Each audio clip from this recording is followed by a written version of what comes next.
All right. I believe we are live. I believe we are live. Can we confirm in the chat that we are live? I don't know what kind of music to play.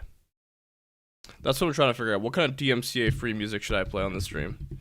DMCA free music, streaming background. Something just chill, I don't know. I think this is cool. I miss Woody. I miss Woody. You're live. Thank you, Pro Pickle Juice Oiler fan, Trash Man Kimberly. What's going on, friends? How we doing? You're live, big dog. What's up, Kyle? AJ? Good to see ya. Good to see ya. It's a somber day here in Edmonton, to say the least. Somber. I think a lot of us here did not want Jay Woodcroft fired. There's many of us in this chat currently that did not want Woody fired. It's Waz. What a beast. Hello, Tuxedo. How we doing? How we doing? 62 concurrent views. How we doing? Wow. Wow. This is amazing. Pop out chat. Also, if you want me to turn off music, please let me know, because I don't know what to play. I like to have background music on, but I can't play stuff that will get me banned. Holland is just like, it's my last year anyway. By the way, we're gonna pour one out for Woody here. I do have a little drink for myself. We're gonna pour one out for Woody. Sunday, why not? I did not expect anything of this magnitude to happen on a lovely Sunday morning, afternoon in Edmonton. I woke up, I went outside, it was beautiful, and then next thing you know, I checked my phone, Jay Woodcroft's been fired. And I'm like, I couldn't believe it at first, but they actually fired him. Who's going to replace him? You know, all these things are going through my mind. Somber sums it up. Waz, how is Schwartz still kicking around since Aikens? That's a great question. Somebody was making a point, I don't know if this is true, that Dustin Schwartz is like son-in-law, brother-in-law with Daryl. I don't know. He's somewhat related to the Cates. I don't know if that's true. Many didn't want to fire, but all I care about is getting the players to actually perform properly, not desperate hockey 12. Yeah, I agree. I 100% agree. I would like to see, I mean, that's what they have to do right now, is play a little desperate. I thought last night they played obviously their best game of the season. I think it was a well-executed game from the Oilers. And now we're here. 24 hours ago, the Oilers were about to take on the Seattle Kraken. Not exactly 24 hours ago, because, you know, it says 8 p.m. on the game schedule. Puck drop doesn't drop till 8:15, right? So, around 8 hours ago, 24 hours ago, we were feeling great. We were feeling great. The vibes were high. Zach Hyman, first period natural hat trick. Dylan Holloway scores. And now we're here. Let me read the chat here.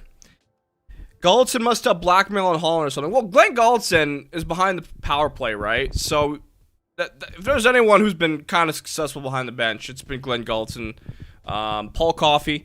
Last night, I thought they weren't responding to Woody's system problem. I think last night was a perfect example of what we could have, seen consistently, hopefully. But Dustin, let's go to the Oilers website right now, really quickly. Edmonton Oilers website. Let's see here. The Oilers. Let's go check who is on the website still. Because team hockey operations, Jeff Jackson, CEO of hockey operations. All right. Okay. You have Paul Coffey, special advisor to owner and chairman. Down here, you still have Keith Gretzky, Bill Scott.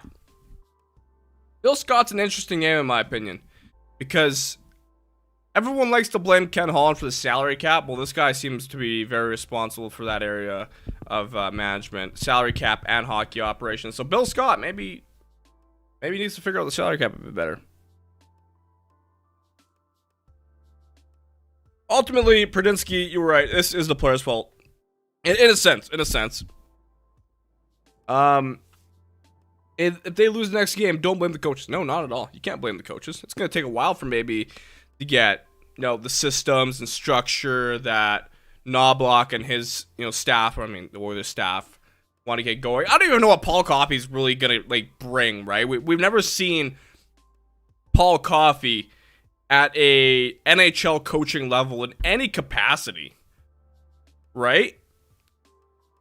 So, Rick Pracey, we all know he came in recently. Bob Green, Chris Knoblauch is the head coach. Glenn Gultson, assistant coach. Mark Stewart, head coach. Justin Schwartz is still the goaltending coach. I don't know. I guess the organization just doesn't feel that's an area that's of concern. They don't feel like it can really improve much more. I don't know. So it's very strange. So, my thoughts were they were on strike without making it painfully obvious. I'm worried that this is going to handcuff the Oilers right when they're getting some momentum. Well, Mr. Chris Knoblauch has a relationship with Connor McDavid. Of course, we all know that. It's very well documented. The coffee thing is the part where I am the most... I'm excited for Chris Knoblauch, to be honest. He seems like... I don't really know much about him. I was listening to the press conference. I like the things he said. He just seems like a youthful coach who's excited. I don't know. I think he's an alright replacement for Woodcroft. The only thing with Knoblauch is that, some people would have liked to see an experienced NHL coach replace Woodcroft. Like a Gallant sort of coach. But Knoblauch was definitely a surprise. I didn't even know who this guy was, to be honest, until I'm like, Chris Knoblauch, who? Who is this man? And then you kind of look at him and say, okay, he's related to McDavid, of course, somehow. But he's been successful as an AHL coach and a junior league coach. He's won the OHL championship, WHL championship. Hartford Whalers, they went to the third round of the AHL playoffs last year, so he has success everywhere he's gone. Bring back Jeremy Kupal, if only. Unproven is a great way to put it, Karan. I think Oilers fans are looking for a proven coach, but we've had proven coaches in the past, right? Todd McClellan, Ken Hitchcock. Yeah.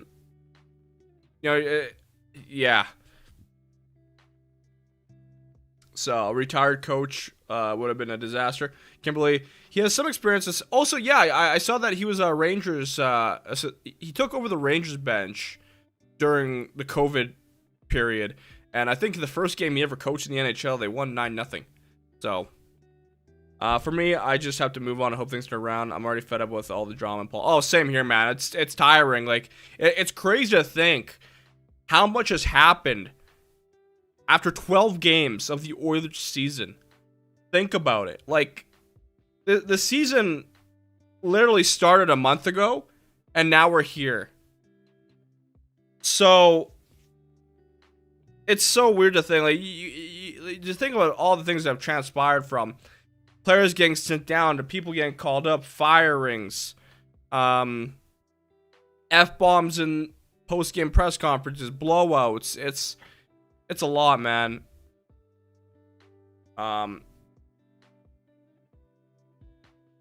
Ken Holland only does a press conference so he can talk about Detroit. Now, I don't blame him for the first Detroit reference, because him and Woodcroft did go far back as far as Detroit, where he was a video coach. And, in this moment, I think we all just feel for Jay Woodcroft as well. Oh, interesting, Kimberly. And he's also got, ties to Edmonton, right? He played for the Edmonton Ice. He was a Golden Bear, I believe. So, Jackson said it was he that's just the Chris for the spot. I think Ken Holland also mentioned that, they contemplated. Holland said when he was with Detroit, they considered Knoblauch for the Grand Rapids position. I think apparently he was got third nominated. I think Todd Nelson got the job. I like Woody, but clearly it wasn't working anymore.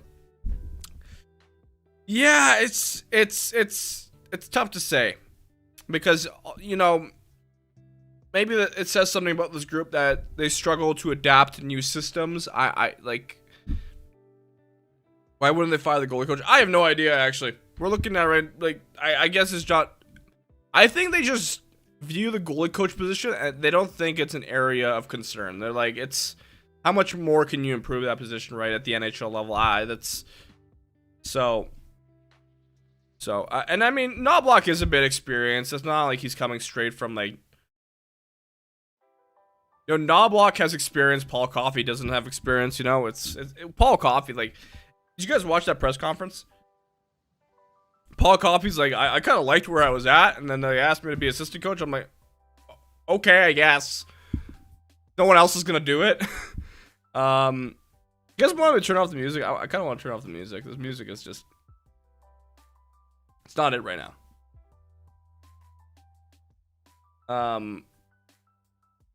There we go. We'll turn off the music. The music was just weird. When is he set to retire? Ken Holland? I believe at the end of the at the end of this contract, end of the season. So, Campbell is done as an Oiler, most likely Coombs, but Campbell's not doing himself any favors in the AHL. I mean, he's had a rocky start as well. By the way, there was a clip that I saw on Twitter from somebody I follow, Austin here. He also does a bit of streaming. I found this funny. So he's basically pointing at everything that Ken Holland is, everything wrong with Ken Holland. So Ken Holland, Nurse plus Campbell, 14 million. Zero impact NHL players drafted. That's an issue I find. Broberg, Holloway maybe could be one, like Xavier Bourgault, but like everyone feels that Ken Holland could have done much better with his draft picks. No starting goalie. We thought Jack Campbell was gonna be that guy. No right wing depth. I would agree. No right D depth. Yeah, capped out. And the big thing really is the fact that there's been 3 coaching changes since Ken Holland has been GM of the Oilers, which is not really a great sign in my opinion. That's also true. The goalie coaches had no experience other than the WHL back in 2014. So I have to put the music back on for a minute there. Why did Nurse get paid $9.5 million? Is he a top defenseman in the league? Not Ivan. Well, the consensus behind Nurse's contract is at the time you had Zach Werenski get paid big money. A lot of things going on in the background here. I don't like this. Zach Werenski, Seth Jones, and Dougie Hamilton all got signed big tickets around then. So Nurse's agent basically saw what happened with them. They're like, well, my client probably deserves that same amount of money. And I was looking through those contracts, and I think Seth Jones and Werenski haven't really lived up to those contracts. Dougie Hamilton, I would say he has. But yes, Richard Johnson, I believe this is now the 11th coaching change since 2009.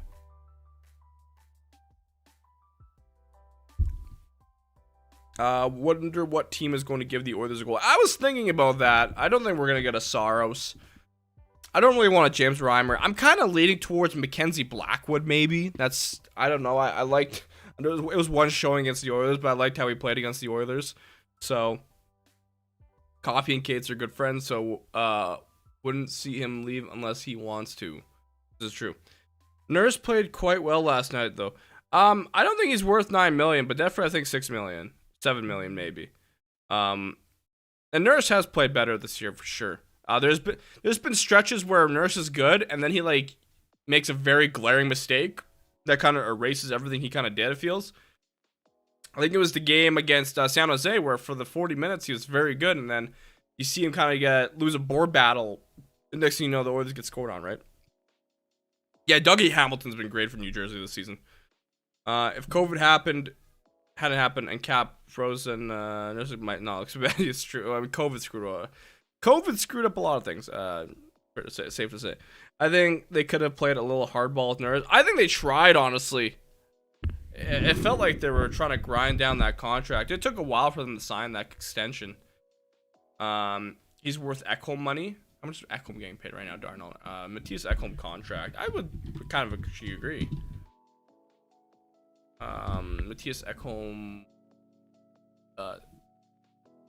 makes $6.2 million. So yeah, I would agree actually. I think this is what Darnell Nurse should be kind of getting paid. But this is reality of the situation at the time, I think. Run with Skinner. He is the future, or is he not? I personally think he is, Richard. I just think we kind of want a. I think we just want a goalie who's more reliable than Jack Campbell, tending the net with Stuart Skinner, right? So maybe that's Blackwood. Larson left, and what's his name wasn't coming back. Clefbaum? Who do you think is going to be the Oilers GM, or who's going to make them trades? I think if there's any trades are happening now, Jeff Jackson's probably going to have some say behind it. And they said, like, Ken Holland said he's been trying to make calls, but no one really wants to make a trade this early in the season. And to be fair, if you're every other GM in the NHL, you're probably thinking, I don't really need to make a trade right now. I don't need to trade this guy. I don't need to trade my goalie. Maybe the Sharks, but even then, they seem like we kind of like Blackwood. Maybe we want Blackwood a part of our future, whatever future that is with the Sharks. Carter Hart. I don't see Carter Hart becoming an Oiler personally.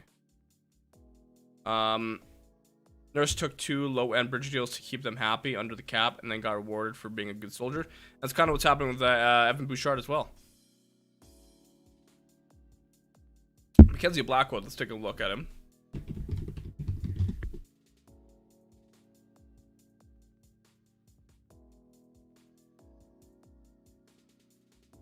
Mackenzie Blackwood makes 2.3 million, so not too bad actually. Do you think Nikita Zadorov could be a good fit? I think he would be, but I just don't believe he would be. I don't think he would want to come to Edmonton, to be honest. I don't think he wants to stay in Alberta, right? I think maybe he's not. But then again, he wants to go to Toronto, so I don't know. Maybe he likes the limelight of Toronto, you know, the biggest hockey market in the NHL, right? So. At this point, I doubt for 1 second that his organization would hire Peach. Oh, God, no. Connor Ingram. Well, yeah, Chris Knoblauch was mentioning he's from San Jose, right? So, the league is looking at the Oilers and thinking, man, wouldn't it be great if we didn't have to face McDavid in the playoffs? That's actually an interesting point, QF Pro. Let's bring up that interview or the press conference moment today that I posted. Ryan Whitney retweeted me, and he got many more engagement. So here it is. Ken Holland and Jeff Jackson. Different kind of answers in the press conference. So we're going to play this up here. I have talked over this past week with some of the veterans on our team. I'm not going to tell you what they said. I take the information. Ultimately, I have to make decisions. Obviously, Jeff's got a long relationship with Connor. You can probably talk about that. Yeah, no, I mean, we didn't consult with the players on this decision. Never spoke with Connor or Leon or Nuge or Nursey or any of the other leadership group. These guys are here to play hockey. That they know that's what they want to do. They don't like being involved in these types of decisions. That's my experience.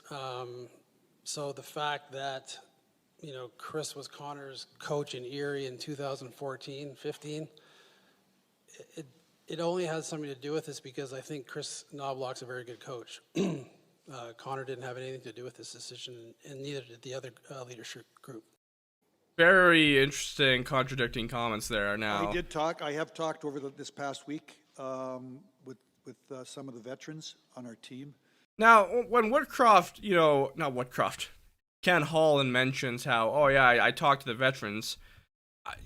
I don't know if, we don't really know what they talked about. Like he mentioned, did they ask them, oh, what do you think about Woodcroft? Should Woodcroft be fired? Like, I don't think he asked them that question. I think he just maybe asked the team their general thoughts and how they're feeling, right? Maybe that's me being naive, obviously, but contradicting comments like Jeff Jackson saying, yeah, we didn't consult the players about this, and Ken Holland saying, yeah, we did talk to the players, and it's like, all right, what's going on here? What did you guys talk about, Ken? So, what a week for Oilers fans. McDavid and Leon are definitely coach killers. Well, I don't know about that, JC.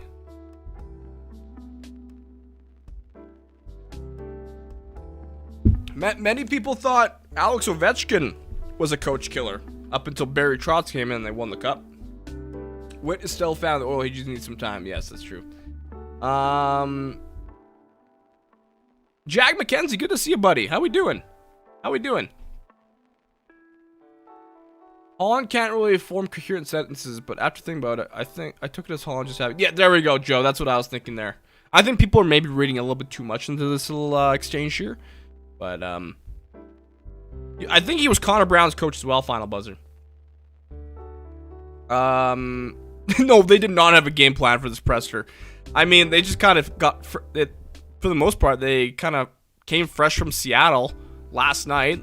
They left Seattle, like, immediately. I know. I saw Tony Berrar in a story he posted, like, oh, on our way back to Edmonton. That was quick. And also, let's talk about the timing of all this between Jay Woodcroft. So I believe they came to the decision of firing Jay Woodcroft yesterday afternoon, just before the Kraken game. No, obviously, nobody knew a thing. Actually, for Heavy Hockey Net, shout out to Heavy Hockey Net, by the way, who put it out there that they received word that Woodcroft is being fired. I miss you, man. I love your art. That press conference was an awkward shit show. Yeah, it was somber. It's like, we don't really want to be here, but unfortunately we are.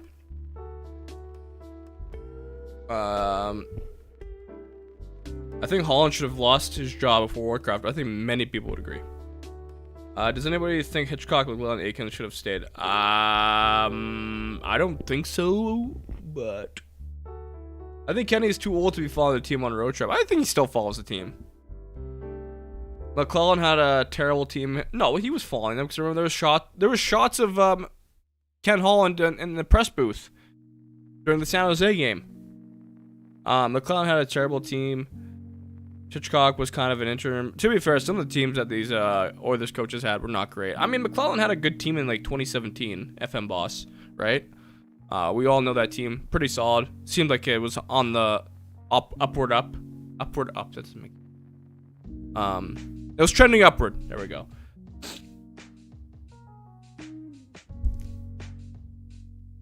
Coffee being told 2 days ago and telling, yeah, I mean, Paul Coffey, I think it was last night where he's like, he received word at like 6:30 p.m. Hey, you want to be the assistant coach? And he had a pretty cushy job, Paul Coffey. And now Paul Coffey is going to be under the watchful eye of Oilers fans and have a microscope under him as a man behind the bench in Edmonton. Not fun. Not fun. McT's decision to hire Aikens on vibes is catastrophic. Yeah, didn't McTavish also fire what's his name? Ralph Kruger over Skype?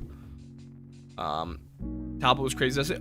Cam Talbot was awesome, but I just think he got overworked. And then, there was that whole thing of him having twins. That kind of people that, he had twins. He can't perform. Bring McT 2006. I think he's with St. Louis right now, actually. I don't know where he is. Old Boys Club, Maynard. It's kind of looking like they're going back to that with Paul Coffey. But then again, in a sense, it's like the Old Boys Club with, hey, you're friends with Connor McDavid. Let's work together.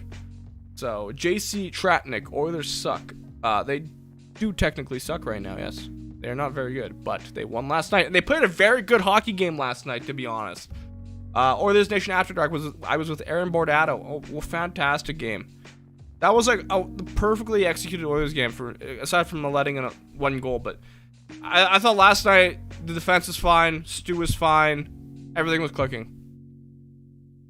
So, I'm wondering if there's a safe place now in the dressing room that Gerald Cates... I have no idea how to answer that question, Dawson. Victor Fast comeback season. Paul Coffey did say he has a good relationship with the players and he knows how to communicate with players, so maybe that'll be a thing to watch.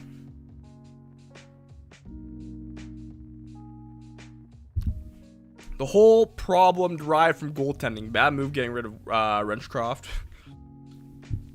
Yeah, well, technically it came down to Ken Holland, who signed the ticket for Jack Campbell, $5 million by 5 years, and Jack Campbell is now in the AHL and struggling. I think he allowed 4 goals last night, got pulled. Now, Bruce Kurlock, great writer at OilersNation.com. Bruce Kurlock, let's see what he said about Jack Campbell last night, which I thought is interesting. B. Kurlock. Come on, Bruce. Where's your... Why can't I find your Twitter, Kurlock? I'm bad at finding Twitter accounts, so that being said. Bruce... I don't know why I can't find his account. It's all good. It's all good.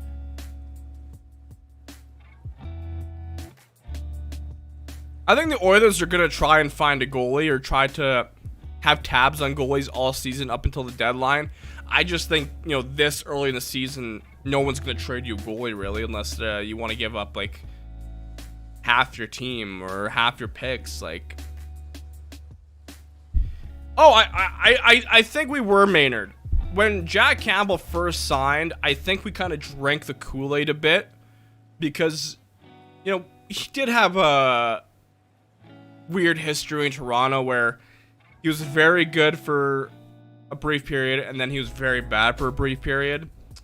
So, and there was even like Maple Leafs fans who were kind of warning us about Jack Campbell, saying, hey, you know, this guy is not that good. Like, I think we just kind of like, yeah, Jack Campbell, and then never really thought, how good is this guy actually?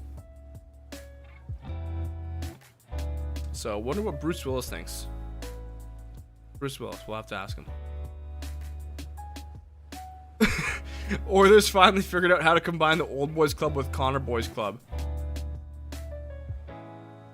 That's how you win a cup, right? Let's see here. Let's take a little read on OilersNation.com here.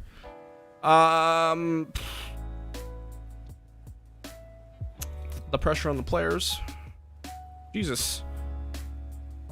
So Jason Greger writing, Knoblauch is a rookie NHL coach, and with obvious ties to Jackson McDavid, he will have to prove himself. But for me, 2 simple questions he's answering. Will the Oilers finally commit to play consistent, sound, defensively reduce the gift goals? That's a great point. That's a great point, because ultimately I think Jay Woodcroft tried to stop that and he couldn't. I say when Holland goes, his son goes along with him. Yeah, and there was kind of like word and talk that people thought his son would be the successor, but based on how things are going, I don't know if he would want to stay around. Good evening, Empire for Hire. Good to see you. Woody didn't deserve this one. I am still in shock. I think, like I've said, every Oilers fan is sad for Jay Woodcroft. I can't think of a more loved coach throughout Oilers history, not named Glenn Sather, by the fan base, that got fired. Like, Oilers fans loved Jay Woodcroft more than any other coach in the past 10 years. And it sucks. It sucks. It feels like we lost one of our own. Like, you know, I don't want to get too deep and crazy about this, but it felt like it felt like a little mourning. I was like, what is going on? You know. Thoughts on this, Michael Kerber? It sucks. I'm excited for Knoblauch though. I'm very excited to see what he'll do. Young coach, fresh ideas. Hopefully he gets the best out of McDavid right now, because like. Can we really fault Jay Woodcroft for the fact that McDavid's not performing, Draisaitl's not performing? Like, no. The blank project, hello. Campbell and a couple picks for Blackwood. I'd be open to it. I just wonder if we'd have to retain some. But the thing is, San Jose has a lot of cap space. I think if the Oilers are getting a goalie, it's closer to the deadline or at the deadline. Did anyone notice the look 97 gave 29 last night after missing the late set? Woodcroft will show up in Ottawa. That's what people are saying. Some people say he might be a good fit there, which actually would make sense, I believe.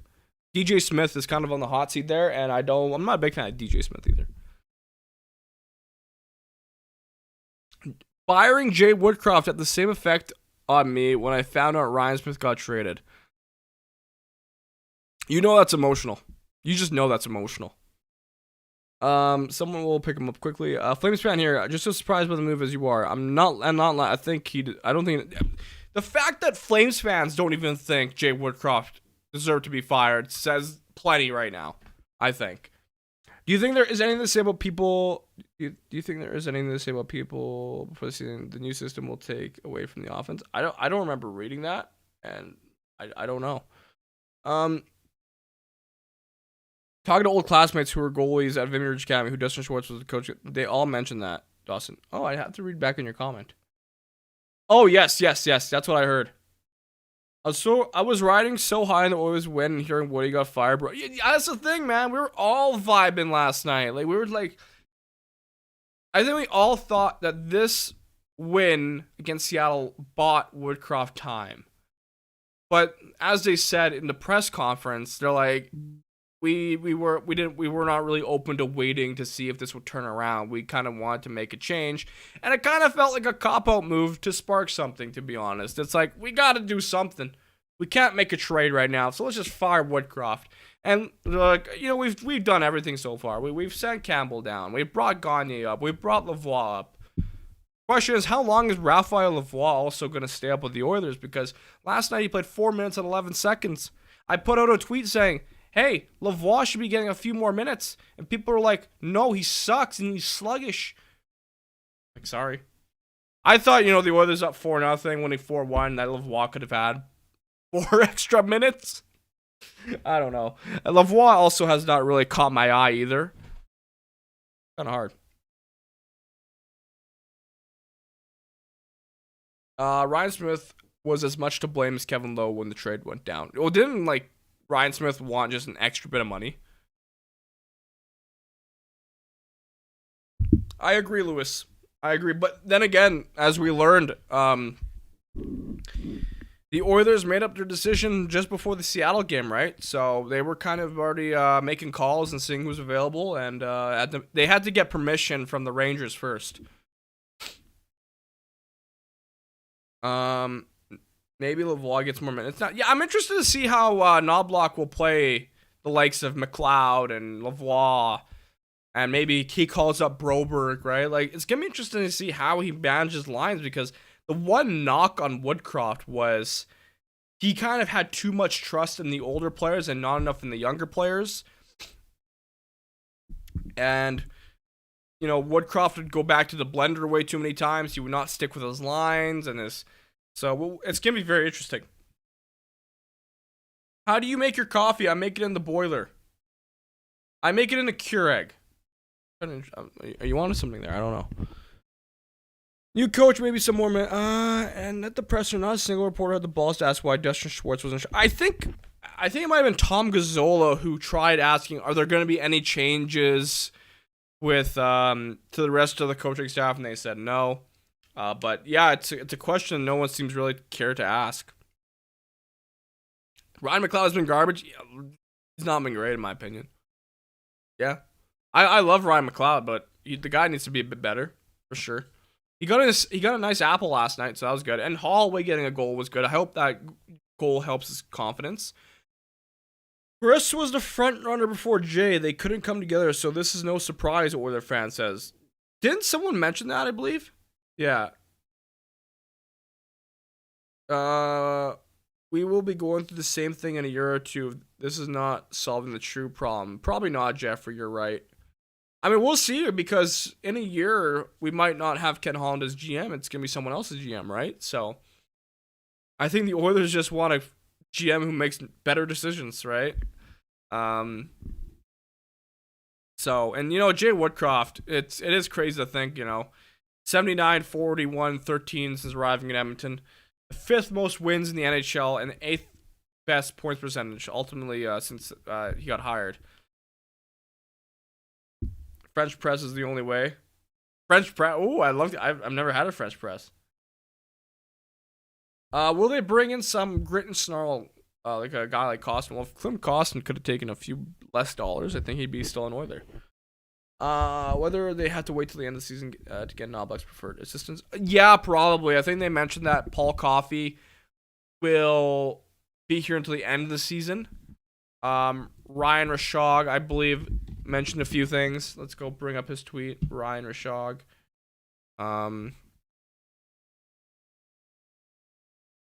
Coffey will be in his post for the remainder of the season. And I think he also mentioned that so somebody mentioned that Knoblauch will be here for like 2 years at least. Was it Daniel Nugent Bowman that tweeted it out? Also, very important to know, Mike Stevens, however you say that, from the Hockey News says,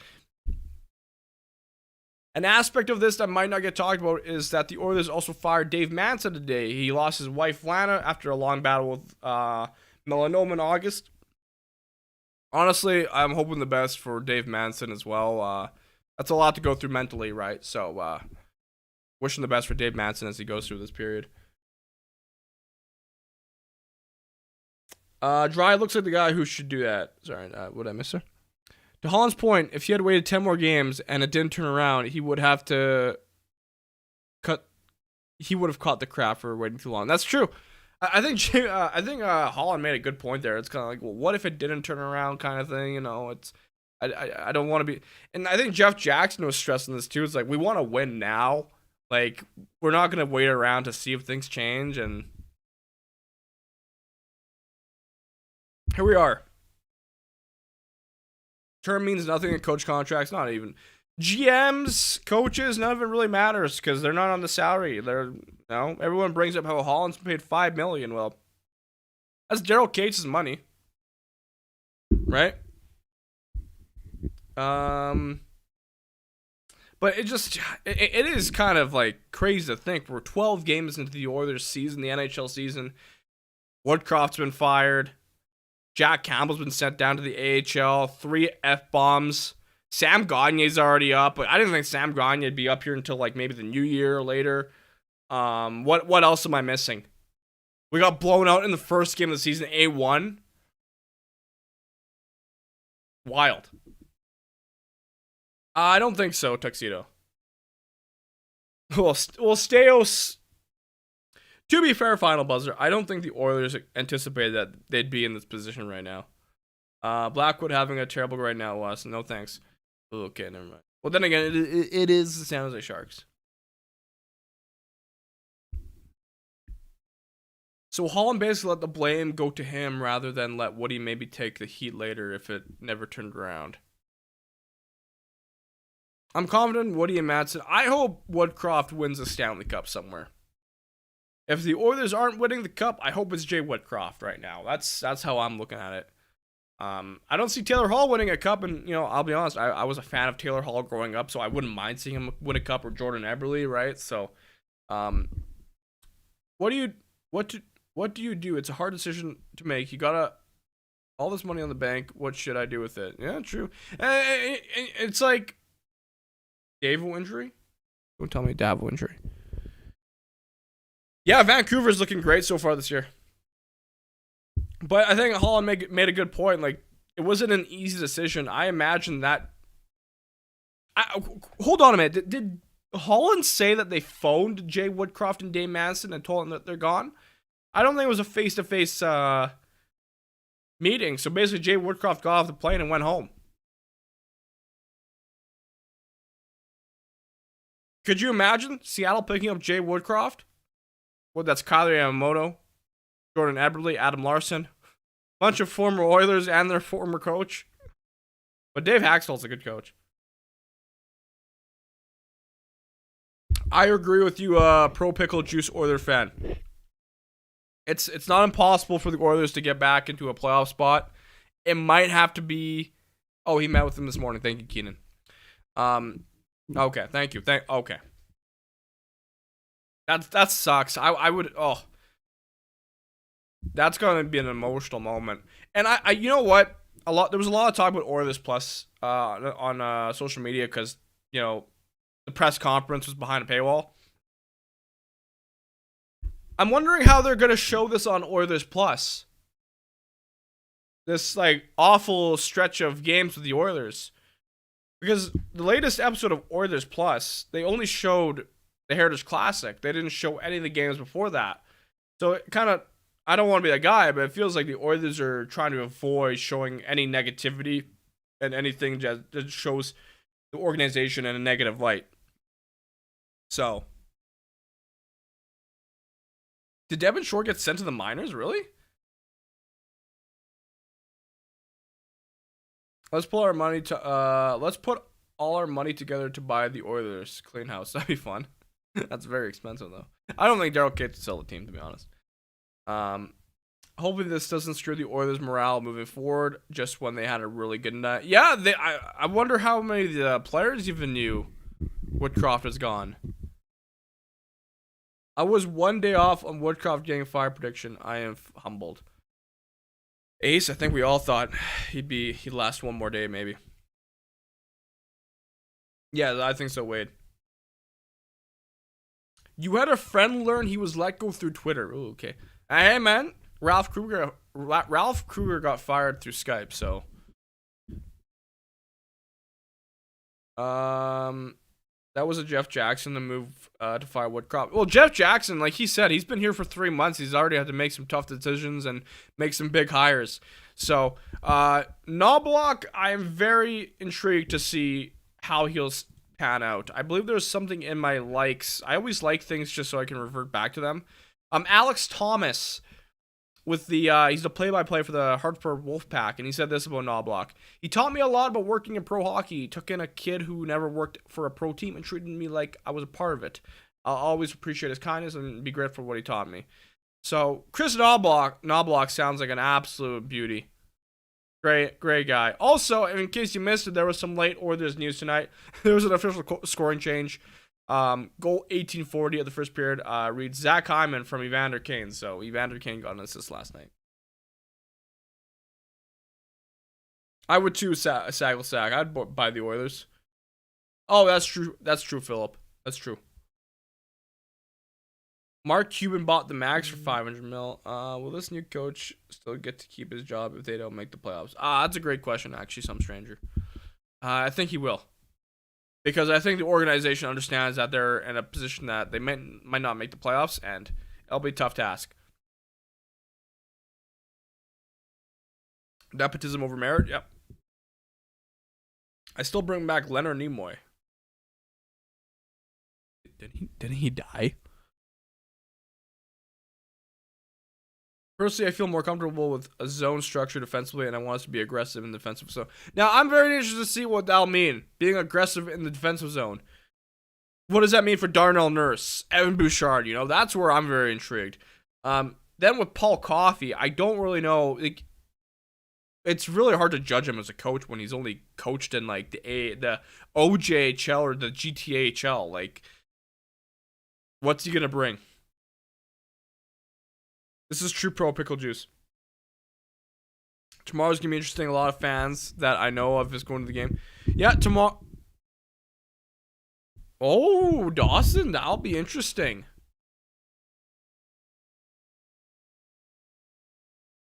Converted 04 Oilers fan, former Canuck fan. I pay close attention to the Oilers and can't believe what's going up there. Watch Wolf become our backup and you guys pick up Lavardar. Brad Hunter, good to see you, by the way. Yeah, I think it's easy to view Coffey as a mistake because we've seen the history of the old boys club with the Oilers, and even Paul Coffey just maybe doesn't seem like I'm gonna try my best. Never been in this position, but Paul Coffey did say, I know how to communicate with players, I understand players, which maybe is a good sign. But as a defensive coach, Paul Coffey, what's this guy gonna bring? We don't know. Like he was an offensive player. Defense, he wasn't known to be like a shutdown guy, like a Scott Stevens, I think. Yeah, and Connor Brown, I wonder when that guy's gonna get going. We're gonna need a goalie. Campbell isn't making it back to the NHL. Can Pickard? Philip, we have to see what Pickard can do at the NHL level right now. If it's not him, it might be Olivier Rodrigue. I like Knob's strategies, and it'll be interesting to see how it works with the pieces we have. Woodcroft used such an old defensive strategy, but I don't really know much about strategy, so I'm gonna go off Sagelsack's comment and believe you. So, I'm surprised opposition fans haven't broken to Coupler bus chants yet. I'm trying to read up in the comments here. You guys are talking fast. Thank you. Knoblauch says that zone defense has been used by. Yeah, that's true actually. And you know, the NHL is very much a copycat league in terms of both building an organization and coaching, right? Like, there's so many teams that try to copy other teams' blueprints and how to like build a contender and how to coach contenders. So it's a copycat league. I think it's been mentioned before. Mike Keenan, oh, what a hire that would have been. Oh, I remember watching, I think, a TSN feature of him in Russia, and God, Mike Keenan though, veteran coach.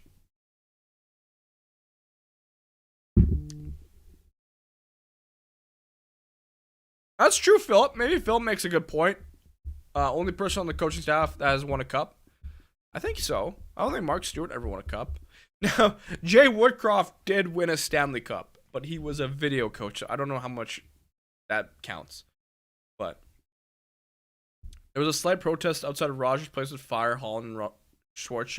Roughly 10 people. Oh, wow, really, actually? I never saw any video of that. That's interesting.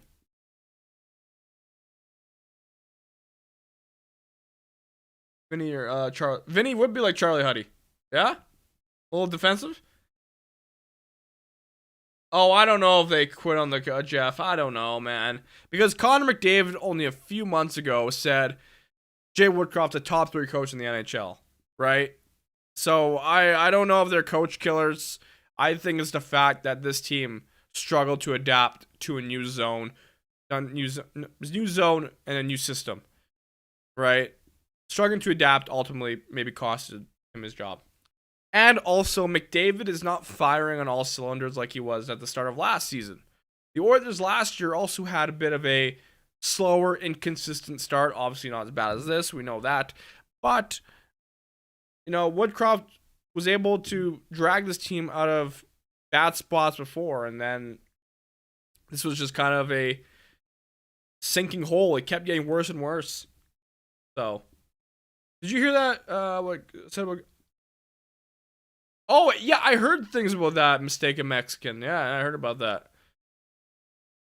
No, Paul Coffey has like near to none coaching experience. You guys want to see Paul Coffey's coaching history? Paul Coffey coaching history or history. Team staff profile. Paul Coffey was team staff 04-05. He was a team consultant with the Arizona Coyotes, and then 2012-13 he was the GTHL head coach for the Toronto Marlboros. The Pickering Panthers, he was a coach, GM head coach. Spengler Cup assistant coach. So, yeah.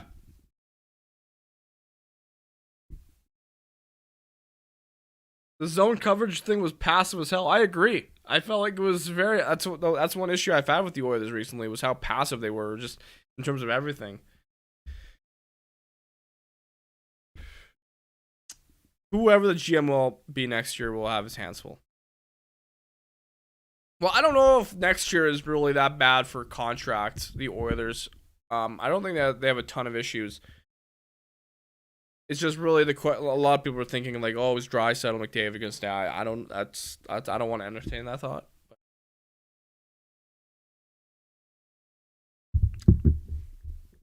If this year is a bust, does Draisaitl leave? I don't know. I want to believe that even if this year is a wash, they will stay for one more year, and if that season's a wash, yeah, they're gone. But this, I think they really want to try and win a Stanley Cup with Edmonton. And like I think somebody's mentioned before, is that multiple Stanley Cup champions have, missed the playoffs and then won it the next year. I think Vegas is the one example recently. So buying out Campbell, I think he will be a buyout candidate for sure. Gotta get Leon to sign in season. True.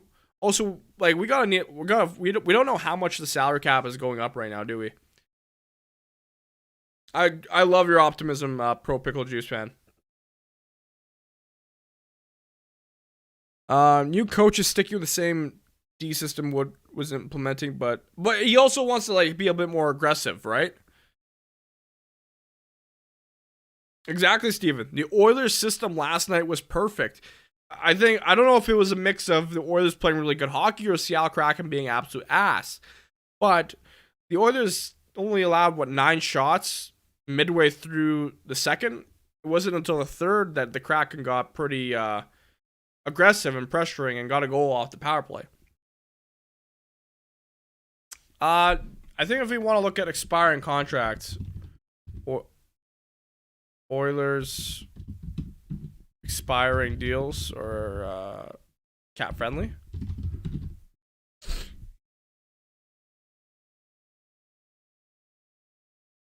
So here's the Edmonton Oilers. This year we have Warren Fogle as a UFA, Matthias Janmark, RFA, Dylan Holloway.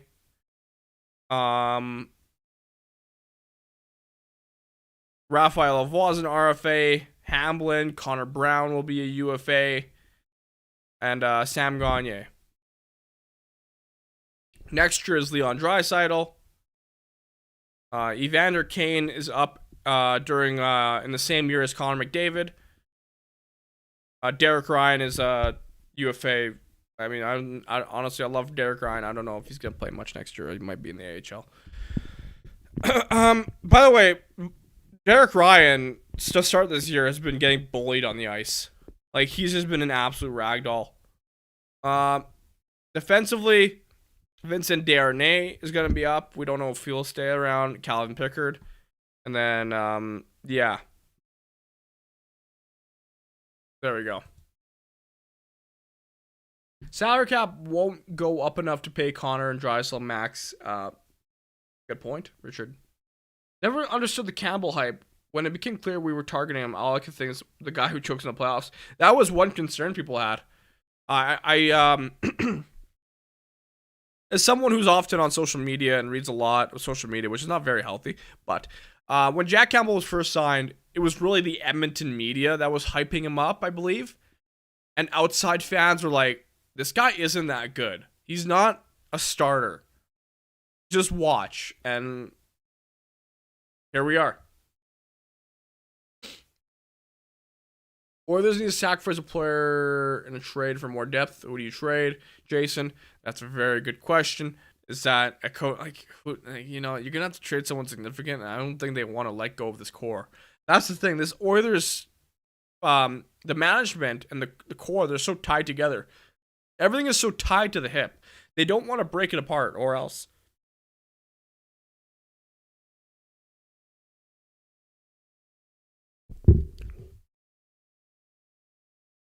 Yeah, he's a great room guy, Jack Campbell. I think we've noticed that he has good relationships with people. There was a clip the other day that I posted on Instagram from Oilers Plus, and Jack Campbell went over to Stuart Skinner, and Stuart Skinner had his son with him, and it's like it's just a very wholesome moment. Like, Jack Campbell's a wholesome guy, but on the ice you don't trust him enough, and he's making $5 million. And I feel for Jack Campbell because he's an emotional guy. I don't know. It sucks. Who did the Av sign? I don't know. Hard to believe Yakupov was drafted in 2012. It was that long ago. Yeah. Oh, like 11 years ago. Yes. 10 years ago. Yeah. Also depends if Connor and Leon want to stay together. If they do, they will need to sign for less. That's true. And does Connor and Leon really want to put on separate teams? Because I doubt any team will get both players. Right? That's another thing to consider. Oilers need to sacrifice. I read that comment. AJ said earlier, what Stanley Cup contender will have 15 mil plus to sign him? He would be joining another work in progress. Pro Pickle said, maybe the players knew Jane David. I don't know, actually. I think a lot of things were under wraps. But, to be fair, who was it? Heavy Hockey Network. We got to give these guys a lot of credit here. I believe it was them. I'm trying to figure out who it was the other day. Mike Dursa, I think, tweeted something out.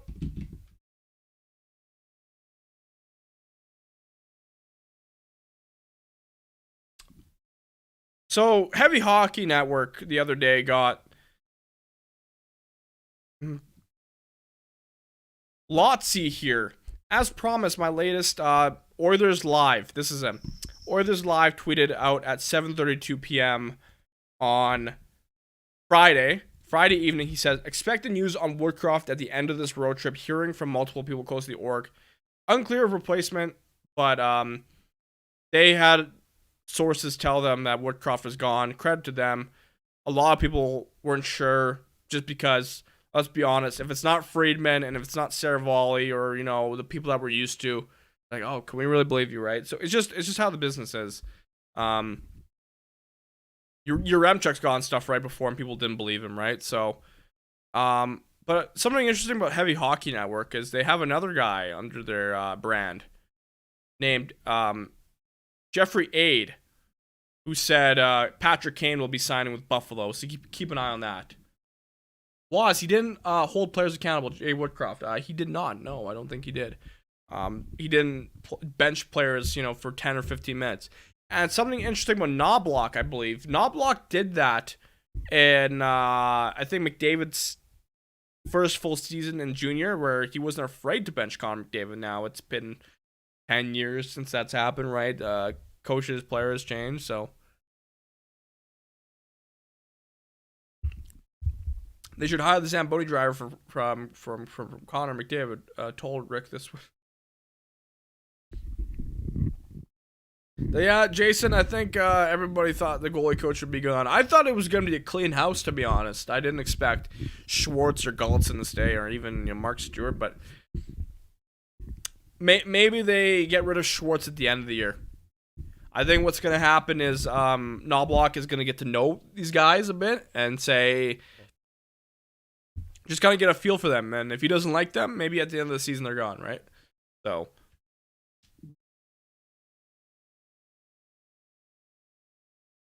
Leon McDavid, Puljujarvi, Brad Hunter.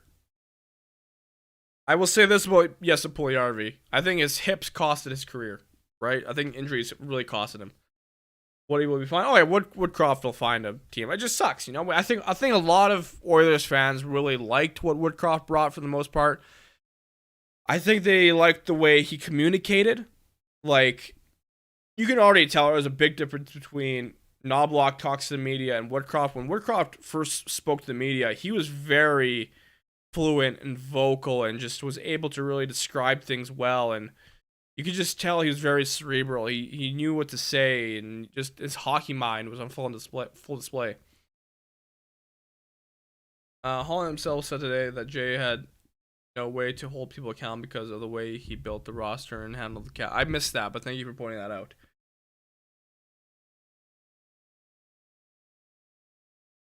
What do you think of this trade, Campbell? And look, it's tough to entertain anything with Dry. So okay, for Roman Josi, and so I think that trade would actually work. Maybe you might have to toss a pick for sure. I think Puljujarvi's agent cost him his career. I don't know. I think Puljujarvi, because Puljujarvi was playing pretty great up until COVID hit him. And then double hip surgery. Once you get double hip surgery, I mean, Sam Gagner did it. He's playing fine, but I regress.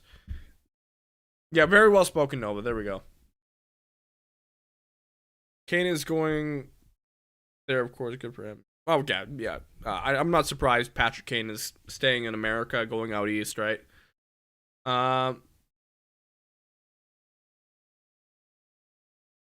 Now, the real question is, tomorrow, the Oilers take on the New York Islanders, by the way.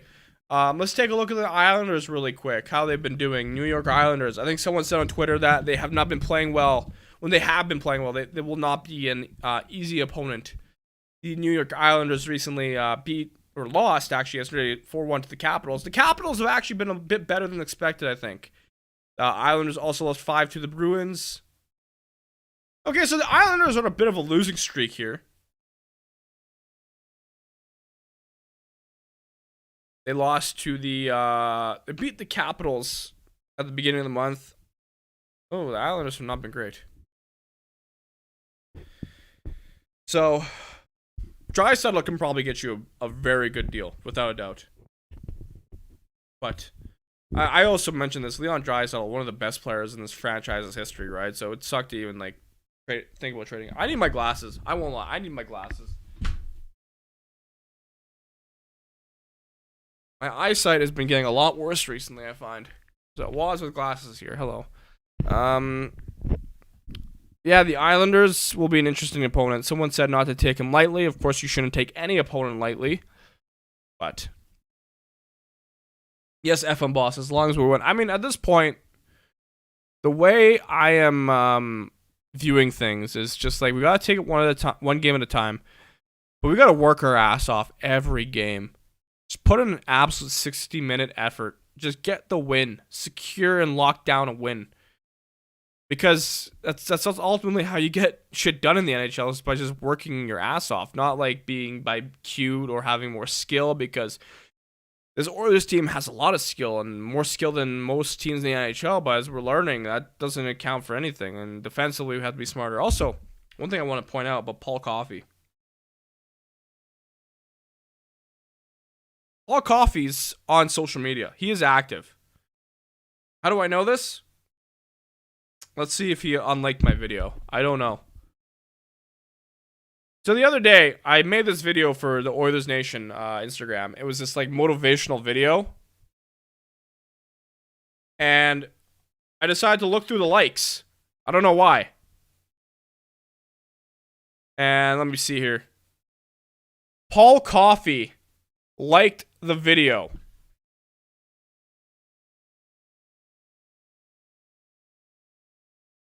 Here we go. Paul Coffey.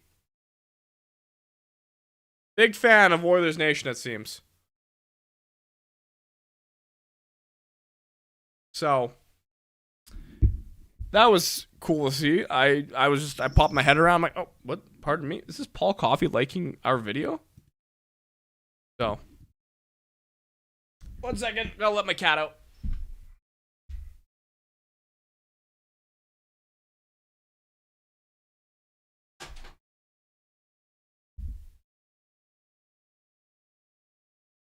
Let's see if I get my lighting back on. There we go. We will make the playoffs. I think the Oilers can make the playoffs. It's just it might have to be a wild card spot. Other than like, a lot of people thought we'd win the Pacific, but honestly, look at the Golden Knights. They're 12-2-1. Honestly, the Golden Knights could win the President's Trophy, which, as we've learned, is a bit of a curse. So I don't mind that actually. Maybe he showed the team. I hope so. Ask Coffee for press credentials. Shoot him a DM.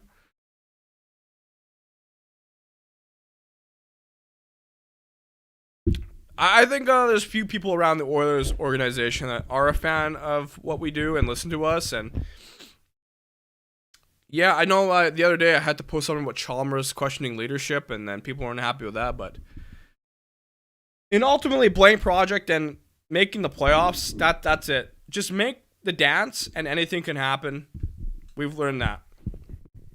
Trade Dry for an elite goaltender. I think if you're trading Draisaitl for a goaltender, you probably have to send a goaltender their way. I don't think any NHL team wants to get rid of their elite goaltender and be left with a backup. So you would have to trade a Jack Campbell. Like it's messed up, man.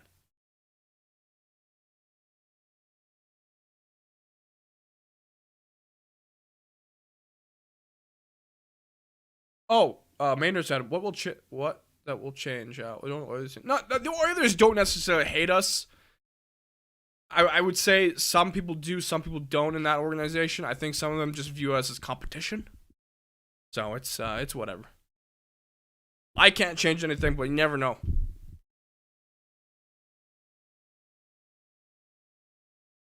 Paul Coffey was one of my favorite players from the Gretzky era. He probably would have been one of my favorite players. Just, elite offensive defenseman, the best defenseman in this franchise's history.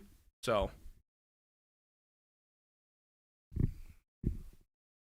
exact. Oh, interesting QF Pro. I can see that. I mean, Jack Campbell has like Milton on trade value right now. He's not performing the AHL. He's got an anchor of a contract. And Wade. They said you couldn't trade Lucic. To be fair, the Lucic deal was kind of like 1 for 1, 5 mil for 5 mil. Both players underperforming, both players making a lot of money. So it was kind of like, I think both teams kind of benefited in the end, right? Like Neil was okay to an extent, right? Did he score 4 goals in his first game with the Oilers? Huberdeau, ooh, I think I don't know. I could see Jonathan Huberdeau getting traded. Yeah, Campbell's a buyout candidate at this rate. Tyler said they hate you guys, so I'm going with that. Tyler might have a better idea than me. It really depends. Like, there's people in the Oilers organization, like Tony Brar. Him and I have a mutual respect. I think, in that extent. Yeah, I don't know. I've heard things. That's all I've heard. Huberdeau left his heart and love for hockey in Florida for sure. You can see it on his face. I don't think he wanted to go to the Calgary to begin with, right? And like, Calgary's a nice town. It's not that bad. So, was the roller. Hey, Sergeant Battle, good to see you, by the way. The roller coaster is real. We lose pain. We got a huge win. Big happy. Wood gets fired. It's the Edmonton Oilers right now in hockey are the best drama. This is better than reality TV. This is better than Love Is Blind. You know, if you guys are soccer fans, there's Manchester United, an absolute gong show. In hockey, I think the equivalent right now is the Edmonton Oilers. Hello, Tex Andrews. Oilers Nation no more. Jay bye-bye. At least Hyman got a hat-trick yesterday. That's a thumbs up. Even though I'm a Flames fan, Alberta just needs to get some more wins. Dude, I was like, if we go back a bit, 2022 playoffs, I thought we were going to be seeing more BOAs in the future. And now both teams are just in the mud.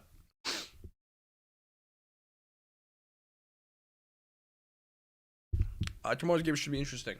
Oh, it will be, for sure.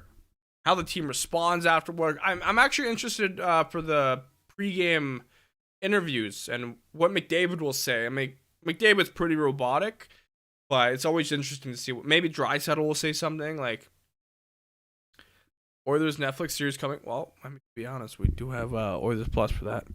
So, I think the Oilers just don't like Owen's criticism. That is true. Probably. They probably hate that. And the Oilers only like positive PR, to be honest, I'll say. Like when it's like happy-go-lucky, yay. Renew Nurse's contract, pay him $3.5 a year, get an elite defenseman. I don't think you can do that.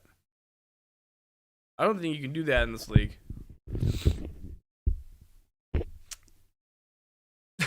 Now, to be fair, Connor McDavid is his scoring rate this year is just off. Like, there's times where you look and you watch him play, you're like, he's trying to be the Connor McDavid of last season, and he's just a little slower, it feels. What the hell is on Oilers Plus right now? The Heritage Classic. I watched the recent episode of The Drop. It's actually not bad. I think it's well produced. I think the Oilers media team does a very good job. Like, the media team they have is awesome. I won't lie. They got a lot of talent. So, yeah. But it's anything else on Twitter? Did I miss anything? My Twitter notifications are going off recently because of everything going on.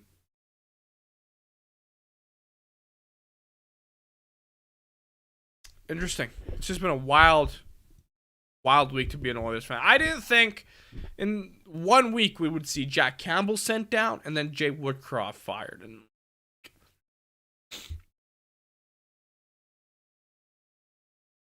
yeah, fire Ken Holland. Oh, for sure. That's who everybody wants fired. And I'm gonna bring it up again if you guys are new to the stream. By the way, if you are new, don't forget to hit the subscribe button, please.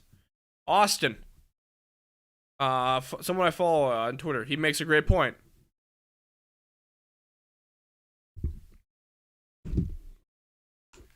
Listen to this.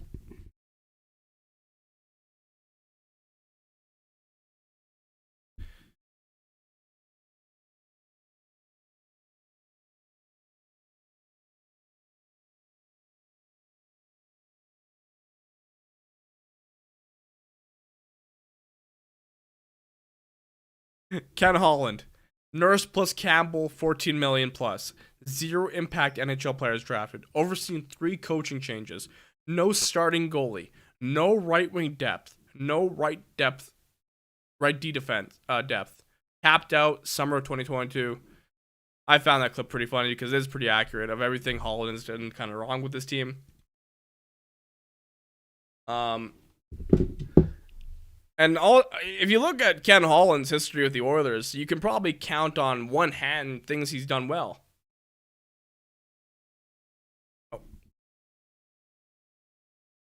Ken Holland, on one hand, has signed Zach Hyman. Good. The Nugent Hopkins contract. Good. Jay Woodcroft, originally, pretty good. If you want, you could count the Evander Kane deal. That's 4, bringing in Evander Kane. Trying to think what else.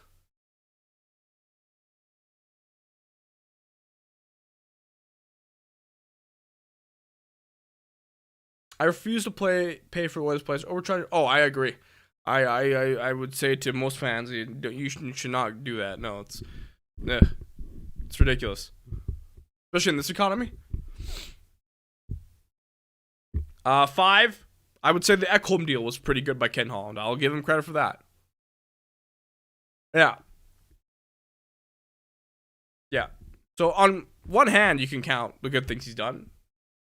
The Kostin trade. Kostin trade was actually decent. Thank you. Good shout, TRH. When we picked up Kostin, I was on a little vacation in San Diego, and I'm like, who is Clem Kostin? And I miss him. I genuinely miss him. So.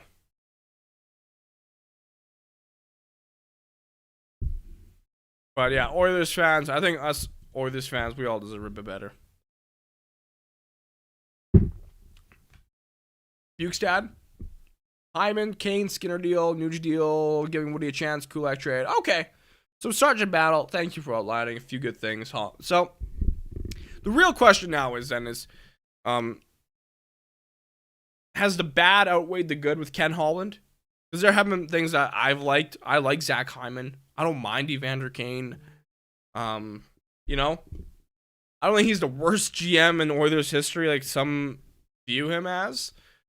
So, I miss Kostin. The Bear trade? Yeah, getting Warren Fogle, Knoblauch, Kulak. So some of these deals, I remember there was discussion of training chain that happened over the summer leading to injury. Is it possible that this was messing with Dry McDavid? Maybe. I actually don't know how. Go ahead, John.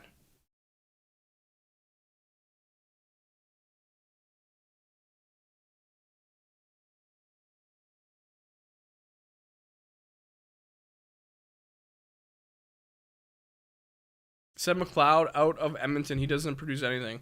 Hey, man, I don't know. McLeod's still young. I can see what you mean. I think he's going to be trade bait, but I don't know. I think most players are trade bait at this point. Yeah, I think the Nurse and Campbell deals are just so, like, glaringly bad by Ken Holland. It's just, like, everything else just... There's some nice little deals here and there. Bukestad was actually good in my opinion. What's another one you guys brought up there? The Duncan Keith deal. We kind of forget about that. Duncan Keith. Wasn't a fan of the deal at first. Like, I liked the player. I didn't like the fact that he didn't retain any salary on Keith's contract. But then again, it kind of worked out in the end considering we made the conference final. Nurse is overrated. Yeah, probably a little bit for sure. I think he's still a good defenseman, but I don't know what this is. Remove.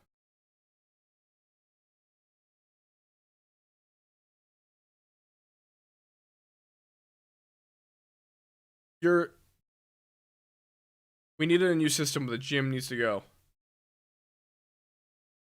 Yeah, I would agree. Yes. Kostin has 1 point, but it goes to show how important deployment is. We should run third line. And also, I think with Clem Kostin, just kind of brought that energy in the room and kind of on the ice as well. Like, it does feel like we're missing some. I mean, I like the fact that Dylan Holloway's standing up for himself.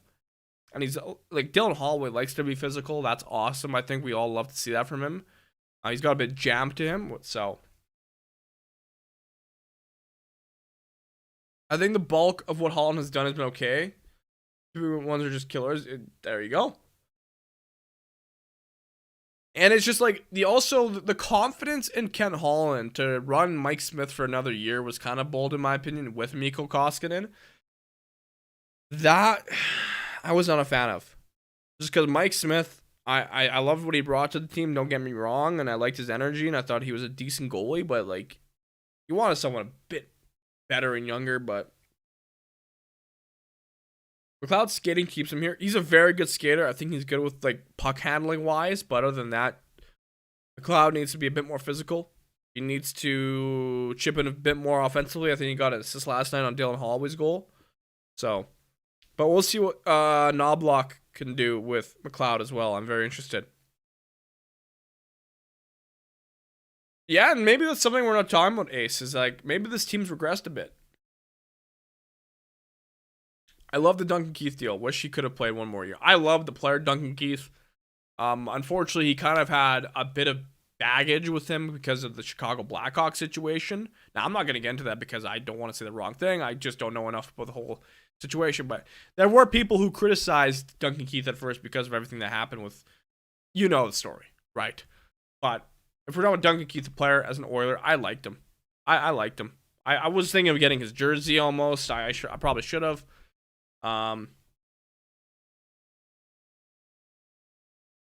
What would it take to pry Hart of Philly? Oh, probably a ton. I would probably guess a couple picks in Campbell.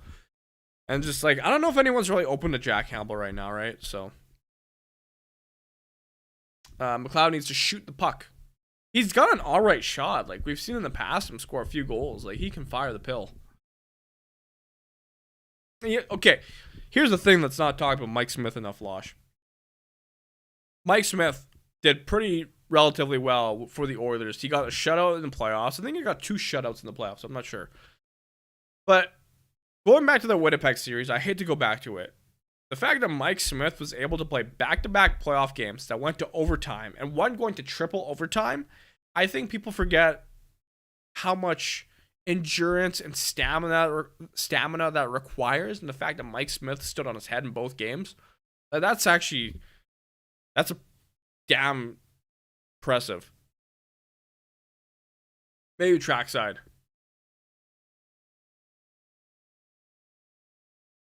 I'm still optimistic about Brown, but not sure when he'll get up to speed at this rate. And the fact he's injured right now, Maynard, does not help. I feel like it's more than just a system change. His stubbornness to roll lines and have boys sit for the majority of the game was rubbing me the wrong way. I was not a fan of how Jay Woodcroft would kind of just say, hey, you know what? These lines aren't working. Let's go to McDavid and Draisaitl. Or how, like, Raphael Lavoie, 4 minutes and 11 seconds. I don't know if he really deserved to be benched that much last night. So I have been saying this forever. You only see the stuff on the ice and at the pressers, but there's a different atmosphere in the locker room, even when the media was inside. They just don't show it. Oh yeah, I think the Oilers try to hide their kind of like energy. They don't want to show anything that's negative, but I think they're a tight-knit group. Do we think Knob follows the Spine-Site lineup? I think he'll attempt it. Didn't it work last night, I think?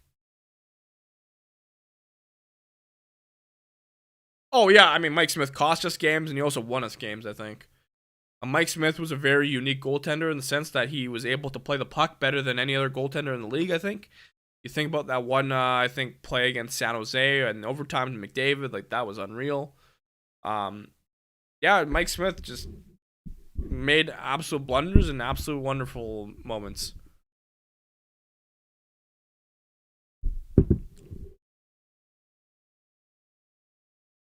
Hockey Canada wouldn't be smart signing hard. It's true. Let me see here. Carey Price done for good? Oh yeah, I think so. Fuhrer Moog and at time Rolston were the best goalies for Edmonton. Tommy Salo, please correct me if I'm wrong. I'm a young Oilers fan. I didn't start really following hockey until 2008.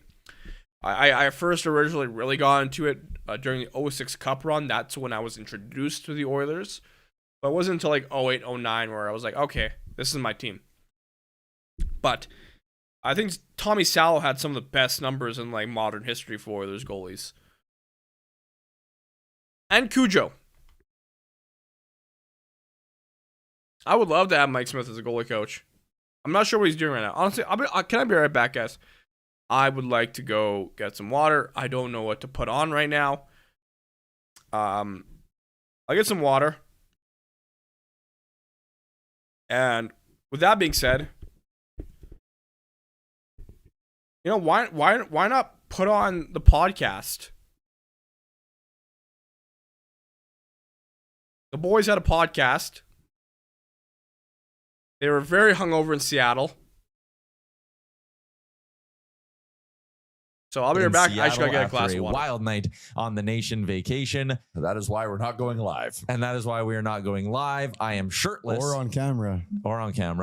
I thought I was going to puke after our shot we just did. Yep, we did a shot for some reason this morning already. What do you mean for some reason? Pour one out for Woody. You know the rules. Yeah, the rules of nation vacation. 1 before 10, 10 before 1.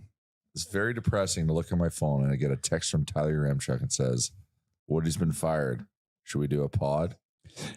Okay, don't tell me that last night after everything was all said and done that you sat there and said, to me in my head, there was nothing coming. We're on to the game on Monday and that was it. There's 2 states of Jay last night. There is going to the game Jay and there is after the game Jay. Going to the game Jay is like, I think there's 3 states. Well, maybe there's a mid state, but whatever. I was going to say the end. Going to the game Jay was like, decision's already been made. Oilers are fucked. After the game Jay is We're so all back. in bet. Cup. Oilers winning the cup. And Woody is going to win the Jack Adams. If they had a shot in the third period, do you think that changes things?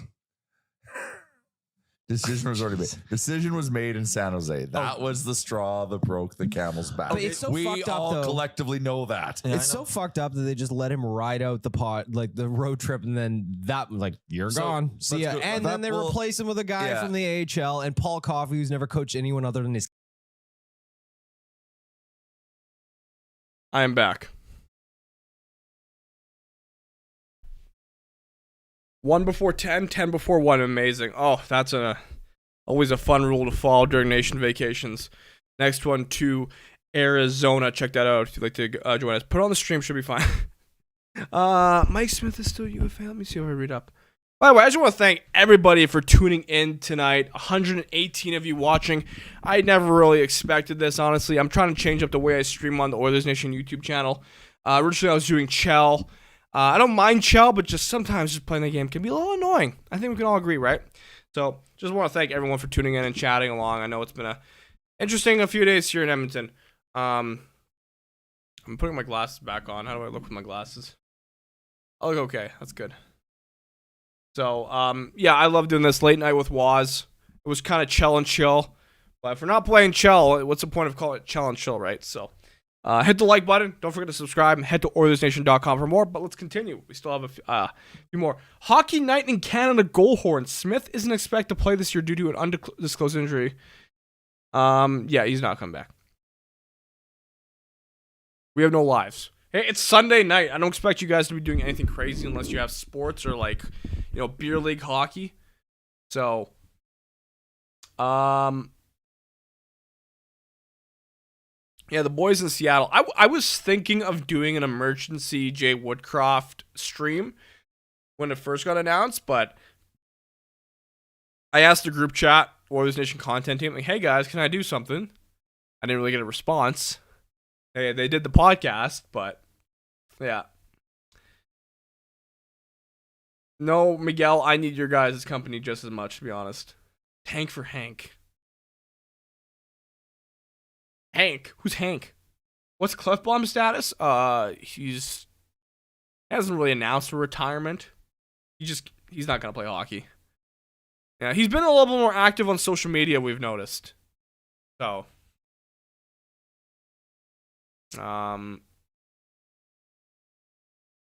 just back on Knoblauch.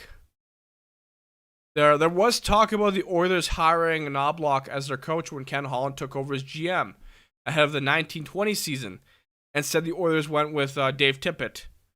Knoblauch took over as head coach with the Hartford Wolfpack and affiliate of the Rangers. Yeah.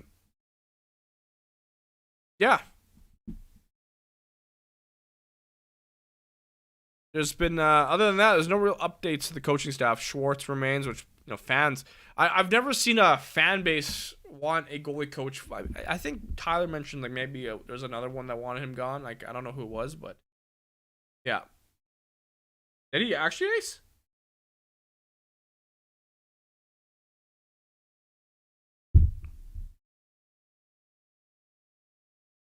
Honestly, Oscar Cliffbaum has a pretty sweet life. Like, he made a lot of money, and now he's just kind of has a nice cabin. He's fishing. He's just living life and chilling. I respect that.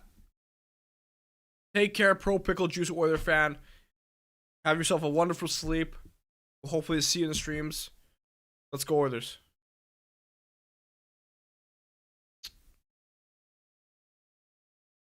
I won 35 at the time. 35? Knoblauch, then that been pretty. Is it? At first, I was worried I was saying his name wrong. Knoblauch, German for garlic, apparently. What other old boys can Cates bring back? Mark Messier? I don't know. Grant Fuhr? He's with the Coachella Firebirds, I believe. So, do players get paid on the LTI? Yeah, I do believe so. No worries, Ace.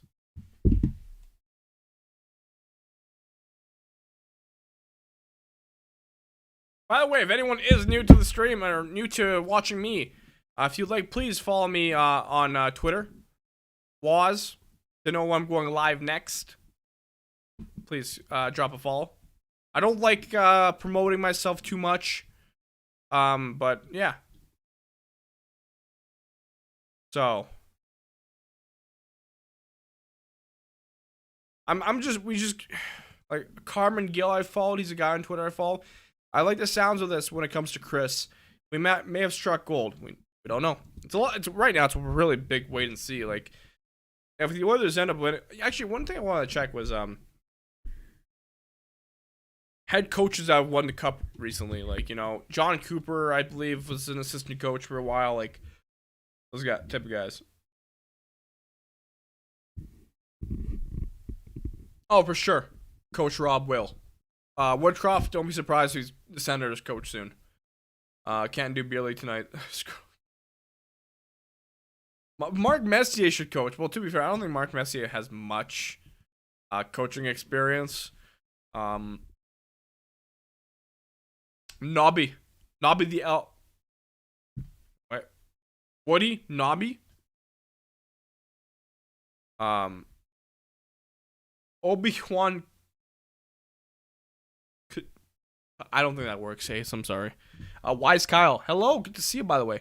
Did you hear the reason Justin Schwartz is still goalie coach is? Now, I heard that's been talked about a few times recently. And now, to be fair, I think Chris Knoblauch will just keep, these assistant coaches just for now. Just to see how they are, get to know them, see if they actually work with him well.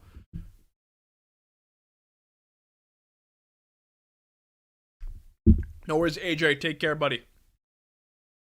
I'm just tired of Schwartz, dude. Has been I think majority of NHL coaches have moved on from their goalie coaches for as long as Schwartz has been a part of the Oilers, right? Like, why can't the Oilers, just say, hey, we've had you since 2014. Just gonna move on, get some fresh thoughts, ideas. Yeah. When the Blues won the Cup, Coach Rob, I totally agree with you. The only thing I find with that is that only one team has really done that. So it's a good sample size, but a small one, right? Like, but the Oilers can definitely still turn it around. There's no doubt about that. They have a team to do it. They have the team to do it. Would have watched the press conference with Jackson Kennedy because it looked like a mess. Have a good stream. Thank you, your pal Joe. Appreciate you being in the stream. Enjoy the press conference. It was a bit of it was somber, depressing to watch. It was like, we don't want to be here, but go Chris and Paul. Oh, were they final buzzer? Well, good to know. Good to know. Any other news around the NHL we should take a look at? Oh. Well, it looks like the boys in Seattle are having fun. They are going to see Aqua tonight. or just saw Aqua. Jay with Aqua merch. I hope they enjoy the night.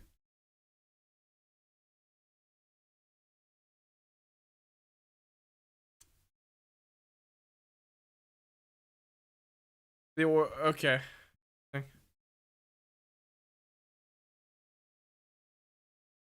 The Oilers take EDI into consideration when hiring.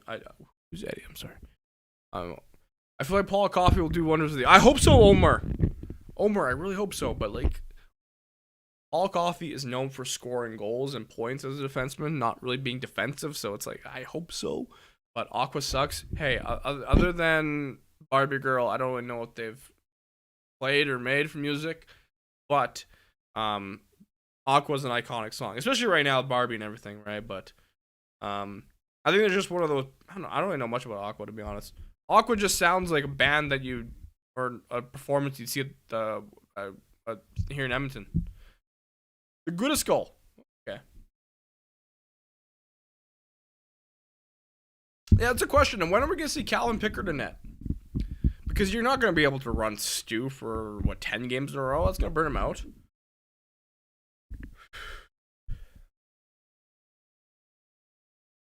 So that did concern me, Nova, when Paul Coffey was asked, what do you think of the defense right now? He's like, I think it's good. Like, he said, like, oh, there's a few issues here and there. Like, there's moments that they're not great. Like, Paul, are we watching the same type of hockey? Because this defense has not been great. The guy, Evan Bouchard, who's kind of been like your successor in a sense, does not know how to play great defense. Evan Bouchard, I love the way you can shoot and create offense, but man, defending needs to be a better skill of yours. So, I'd actually like to see him against Seattle. Dr. Jones is a banging tune. There you go. Yeah, exactly. Bring in 99, although it's interesting that 99's not really affiliated with us as much anymore.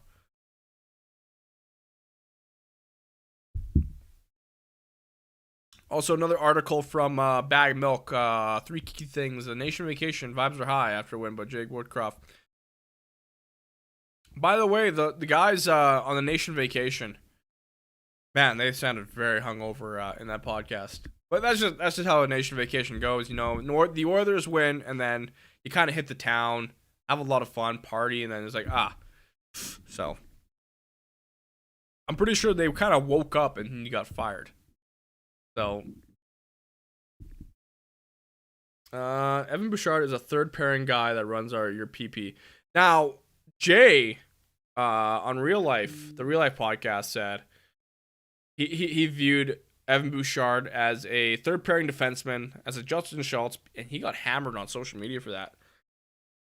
And he's kind of made a good point now. Like, he's scoring points, but defensively, Evan Bouchard has been not fun to watch. Like, I root for the guy. I root for all the Oilers, but there are times where I'm like, "What are you doing, buddy? Why are you over there?" Like, you know. Interesting note. Last night, the Oilers did go a full period without a shot on goal. 0 shots in the third period. It is actually really weird. I didn't notice that. Connor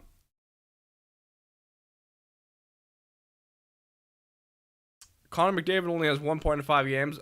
It'll be interesting to see how he plays now under Knoblauch, and because at the start of this season, by the way, everyone was predicting Connor McDavid, can he get 170 points? Like, just like these absurd numbers. And now it's like, will Connor score 120? 110? When's he gonna be the Connor that we were used to seeing? Paul Coffey can't say they suck. He has to say that. Also, he's gonna be ownership's eye and ears. Even Daryl K. Oh, interesting, Omer. What does Omer know that we don't? But maybe you got a point there, Mr. Omer. Like I kind of mentioned, the Oilers do kind of like to be positive in the press. They don't like throwing players or anybody under the bus, especially management. They're going to be like, if you ask them, why does this person suck? They'll be like, oh, I think he's been okay, but I think this could be better. Nurse is a CC babysitter. Oh, that's a great way to look at it. Also, to those who celebrate Diwali, happy Diwali. I can hear the fireworks outside. It's good. The one thing I like about Diwali is the treats my neighbors give me. But Justin Schultz, I think, has 2 cup rings, I believe. Yeah, Connor was 16. The Knoblauch that coached Connor, and now it's probably very different. Bag Milk says, apparently the beer prices in Seattle are 15 USD. Uncle Visa took a pummeling last night. Fair enough. Yeah, the thing is, when I went to Vegas for a nation vacation, the one thing that caught me off guard was how much a beer was at the Vegas arena. I think it was like $18 for like a tall boy. I'm like, pardon me? So if you think Rogers Place is expensive, wait till you go to a game in the States. I'm not sure, Maynard. I'm not sure. Yeah, it's a lot of money for a beer in the States in an arena. I went to an LA Galaxy game a few years ago, and even that was pretty expensive. I'm like, holy shit. Yeah, well, apparently we have it good. Even better at Commonwealth.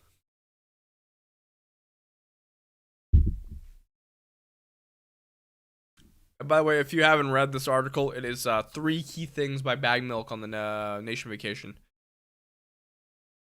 Anything else we should cover here? Tyler Yaremchuk wrote another wake-up call. McClellan, Hitchcock. I was excited for Ken Hitchcock. I remember when he took over. I'm like, oh, nice, a little hard-ass coach, someone who's won a cup. And yeah, Ken Hitchcock did not work out. I can't remember. I'll be honest, for me, the Ken Hitchcock era was a total blur. Like, throughout the McDavid era, that's the one era where I kind of tuned out a bit. So, just, yeah.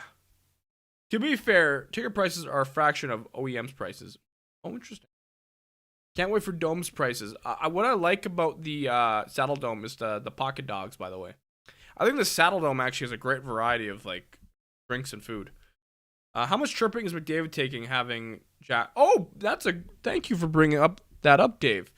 Connor McDavid has been getting a bit of shit from the fan base and hockey fans. They think he's calling the shots. They think that he may have had a say in this decision to fire Woodcroft. I don't know. What do you guys think? I don't know. It's hard to say. I want to believe that he didn't.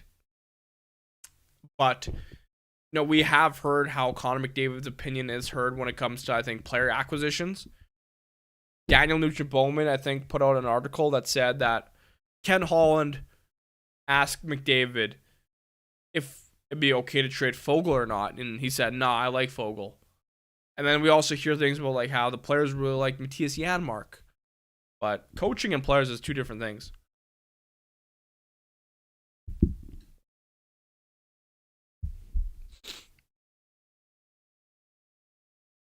Yeah. Oh, everyone was pissy.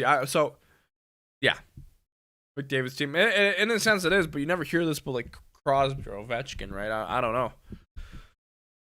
So, as a head coach, a lot of good stuff on OilersNation.com today with Woodcroft being fired. A lot of the Jack Campbell contract is the worst in Oilers history. He signed other terrible contract like Zach Cassian. The Zach Cassian deals.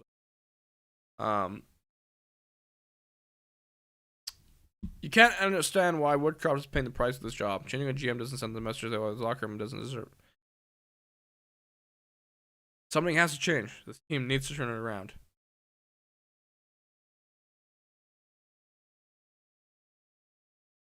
Connor is a generational player. It's not his fault. He was coached and mentored by great people who are now part of this organization. Ooh, interesting. I like that, Tyler. Look, God. I loved Woodcroft, but I wish he showed more emotion. I don't know, man. I feel like he showed more emotion than any other Oilers coach, in a sense. On the bench, he seemed very emotional and vocal, maybe. And, like, I posted that clip from the Heritage Classic the other day. I think he was more emotional than we thought. I just think the Oilers don't do a great job of showcasing him when he's emotional. He's like, oh, if you want to see an emotional Woodcroft, go to Oilers Plus. I'm like, oh, Okay. Imagine what he goes to, oh god, I don't want to think about that. He'll end up an Ottawa Senator. Watch that happen. No, exactly, Maynard. If the Oilers won 6 games to this point, Woodcroft would still be the coach. Right? If they won 7 games. But yeah. Holland is handcuffed now. He can't make a move without Jeff's okay. Oh, I believe that. I think Jeff Jackson is gonna have a say and like a final call on any moves. Because ultimately, Jeff Jackson has said it before. He's like, I want the Oilers to be best in class in everything we do. Which I like to hear as an Oilers fan. And for Jeff Jackson, he's kind of got like a mess right now. He's like, well, I didn't expect it to be this bad.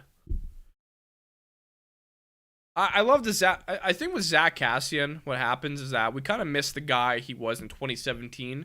Every year we're like, okay, are we getting that Kassian back? But then Kassian, in a recent interview with Frank Saravalli, he kind of mentioned how injuries took a toll on him, and you gotta feel for the guy. Like, injuries can break a player. So.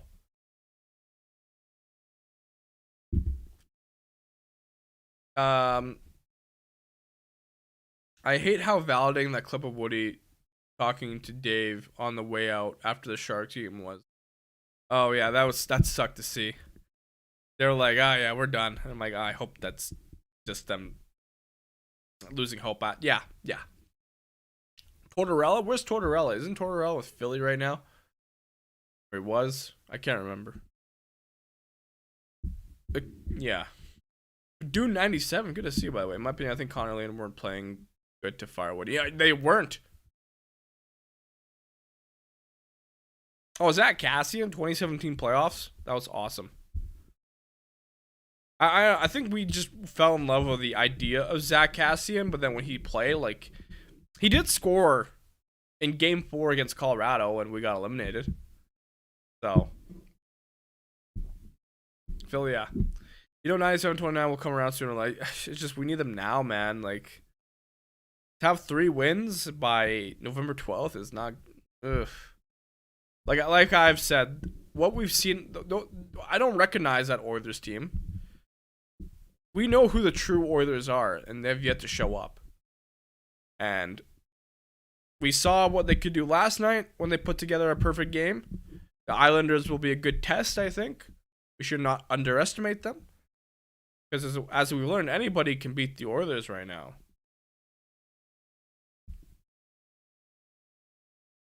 Oh yeah, a new GM brings in new ideas, I think, right, Losh? I don't think it's all Jay that got him that point. I mean, yeah, but the way I view it, Miguel, is like, I think Dave Tippett had 97 and 29 kind of in their prime, and he wasn't able to really get the most juice out of them. I don't know. So, yeah, there's no doubt. Woodcroft did not make the best decisions, in my opinion, but he was also just like, I felt like he was the best coach we've had in a very long time. He kind of pushed the right buttons for the most part. But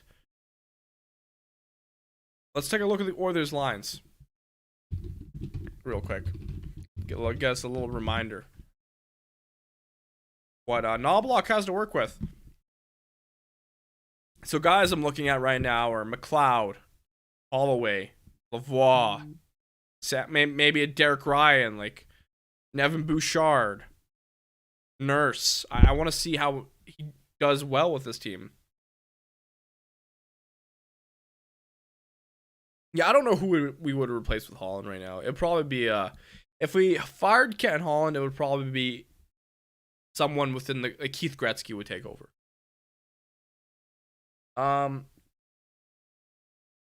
Every team used to bring their A game against the Oilers because of 97. Now it's because of 97 the whole. Well, that's another thing that we don't really seem to talk about. Is I was listening to the radio. I think it was Chad, and Drew Remendo was on with Reed Wilkins before the San Jose game. And I liked what he said, was like how the Oilers kind of put the cart in front of the horse. They were so focused on June, the Cup, the playoffs, that they almost like disregarded the regular season, like how important the regular season is, and maybe that's mentally that kind of messed with them. I don't know. I wonder how long it will take for Woodcroft to be back in the NHL. He will be back. I just could it be a couple weeks?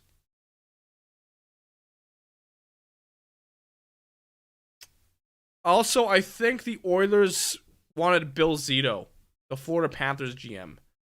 No,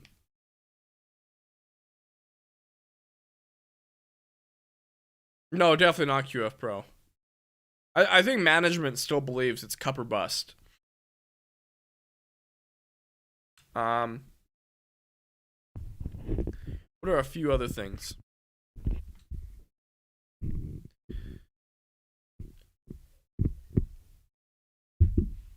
Well, let's go. I mean, I'm going to bring up the NHL standings real quick because I don't think many expected like a resurgence of the Vancouver Canucks in the Pacific.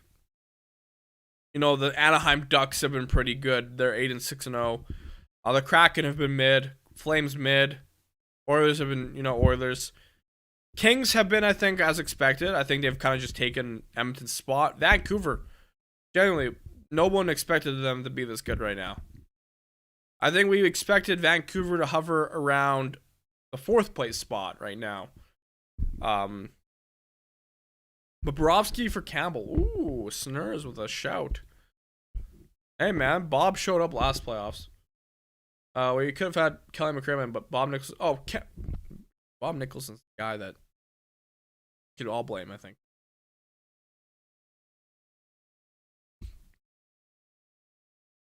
Kelly McCrimmon would basically say, I have McDavid and Draisaitl. If you're not winning with this team, get the hell out of my organization. Right? Like, I like that mentality. It's worked out for Vegas.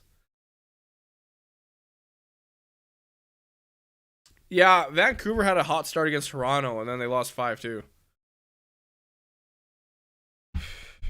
Honestly, the Van games I've been watching, they get outplayed, but somehow come on the top. That's how the Oilers have been a little unlucky. I think the Oilers should probably have more wins.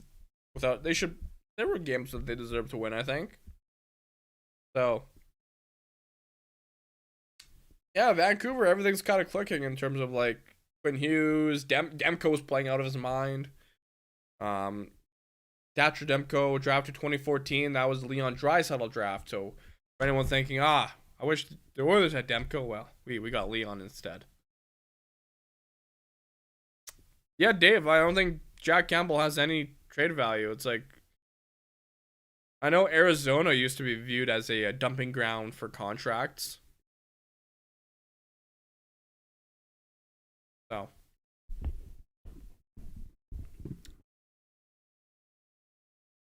Jake Allen from Montreal. I have not looked at Jake Allen's numbers. So let's take a look at Jake Allen's numbers. Jake Allen.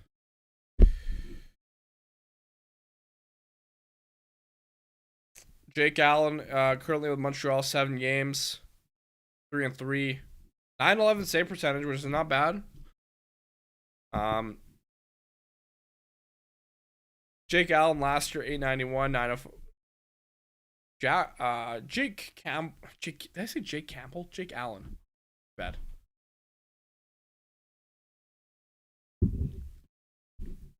Darren A is not NHL quality. Ooh, I don't know, Curtis Ma. I don't mind Darren A. For like a 7th defenseman, I think Darren A is fine. Right? But maybe you and I have 2 different standards. Bullet coach needs to go. This, yes. Thank you for wonderful hockey chatters. Oh, thank you so much, Ace, for tuning in, man. I appreciate you.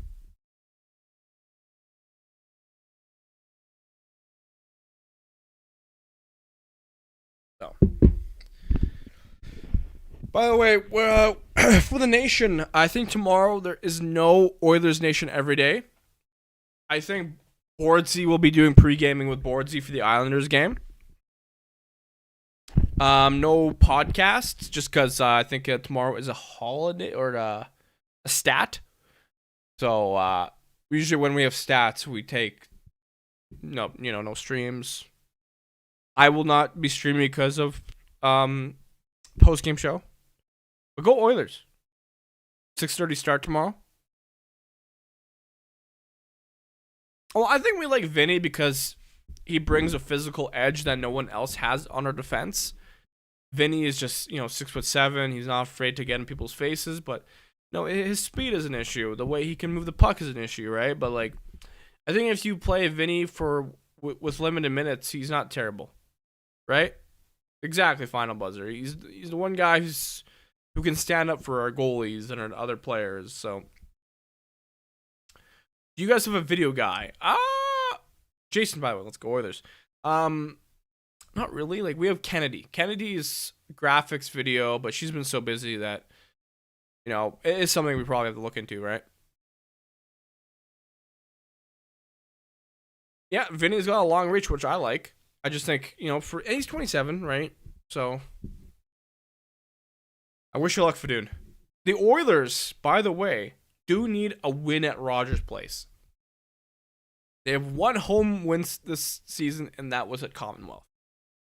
So, for the love of God, get us a Rogers Place win. I think if we get a win at Rogers Place, that will just fire up the boys.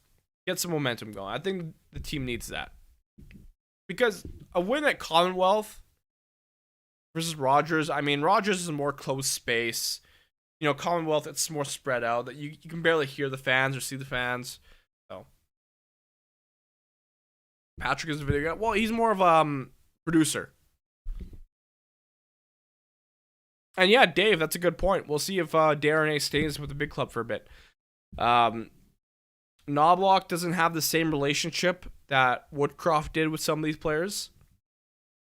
Woodcroft had a relationship with Skinner, Darren A, Hamblin, McLeod, so many players. Bourgault, I think you can expect him to become maybe a top 6, maybe top 9 winger.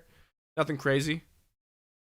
So, that's at least what I think the projection is. The pregame interviews will be great, Omer. How the players... I already know how the players are going to respond tomorrow. They're like, we feel awful that Woodcroft got fired. This is on us, this is our fault. It's going to be stuff like that. Things we've already heard when Tippett got fired. But in terms of former Oilers, we've seen lots behind the bench. Paul Coffey, I think, is he the first one that's in the Hall of Fame behind the bench? I don't know. Mac T, we all know Mac T. I'm trying to think. Maybe Richard. Lane Peterson, I think he's been out for a few weeks. I don't know.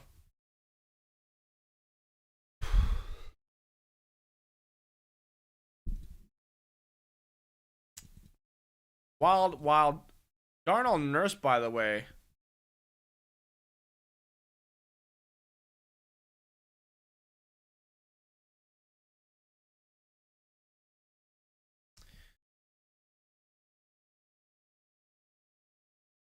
Give me an interesting next few weeks, months here. The Oilers. Kevin Lowe, was he behind? Yeah, he was a coach. Never mind, my bad.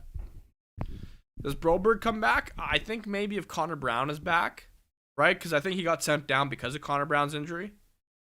Jersey on the ice are lame. Stop going to games. That's a good point, Curtis. I like that better.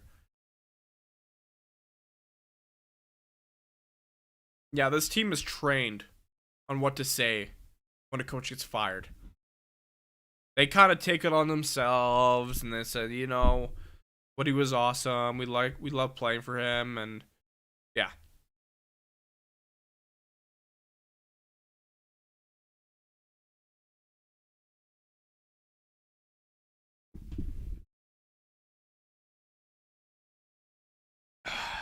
Give me.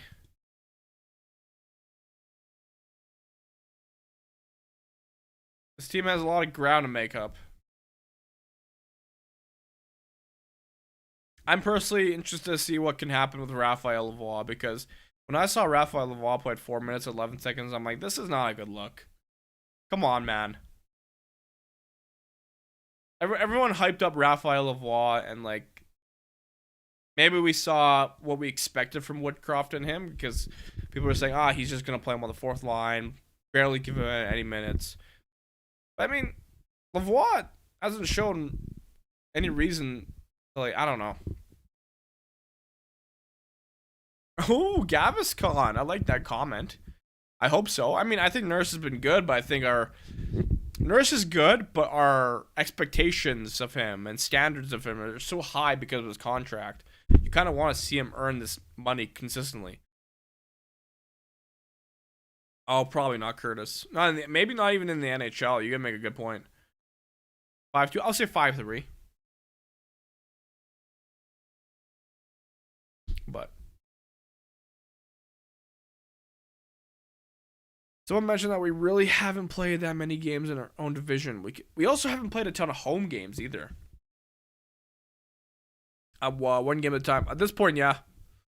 Problem is, a single mistake benches the young players for too long. And I think maybe, is that a Woodcroft thing, or do you think that's just general? Because Woodcroft had a habit of, like, not trusting young players, it seems.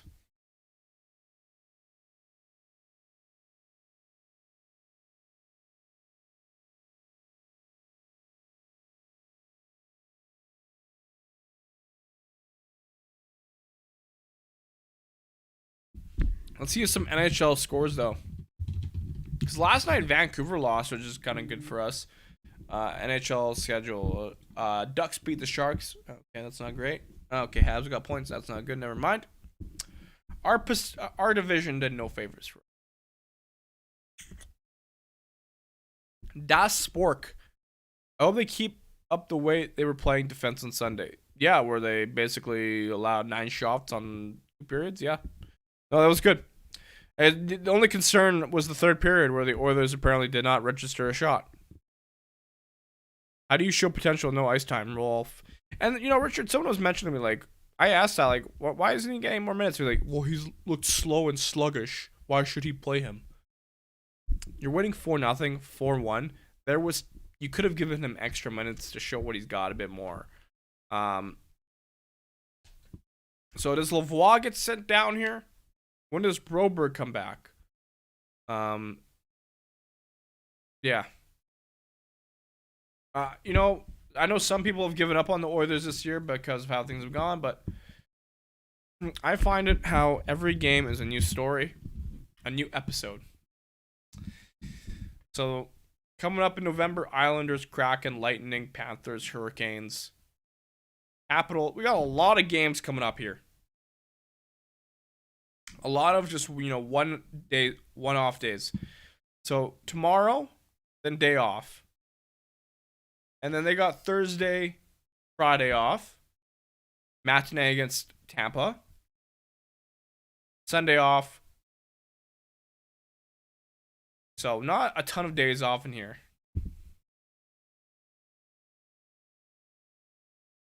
Not a ton of days off. And all very beatable teams. I mean, the true test is going to come against, I think, the Lightning. The Golden Knights at the end of the month will be huge. We've already played the Stars.